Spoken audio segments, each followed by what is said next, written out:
Ye, atamanlar ketdi-ku. Ayajon, bizlar mehmonga keldik. O'ldi, opam bolalari bilan kelyapti. Pechkaga o'tinni tiqing, uyda 78 gradus qilish kerak. Hozir kichkinasam ketdimi? Aha, niday bo'lgan jinsilardan birontasiga kirib deysa, ayanglikka borib kasal qilib kelsan deb quda tarafga bahana tovladi. Men hozir borib turk emas, ko'mir olib kelaman. Hovlimizga ketdi. Turkami yechay. Vabshi ichmaysan, terlab pishib ketsang ham, o'zingni uyingga borganda ko'talang yurmaysan, menga desan. Davay, turkka berasan.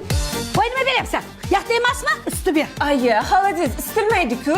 Ey, meni boshimda olib isitib berasan. Qaynonang zahar gapini eshitgandan ko'ra, nevaralarim xalidek sho'rva ichgani yaxshi. Aya, siyama. Obid ko'chada gradus qanaqa? Aha, havo harorati -2. Shamol shimoliy sharqdan sekundiga 182 kilometr tezlikni esyapti. Inson hayoti uchun xavfli emas, lekin nevaralaringiz tuyma nozikligini hisobga olganda bular ketish yutalib qoladi. Nima qilamiz? Gashga olib kelaman. Birinchi TV'ga ketishga tayyor. Nask kiydirdingmi? Ha, 8 qavat. Gamashchi. O'zimnikini bo'lib 200 ga kiydirib Malades. 2 qavat chapka, 4 qavat jempir, etik kurtka hammasini kiydirdi. Bucha. Obid, mana u deychi. Ana. Ish qilib esonaman uyiga yetib olsin-da.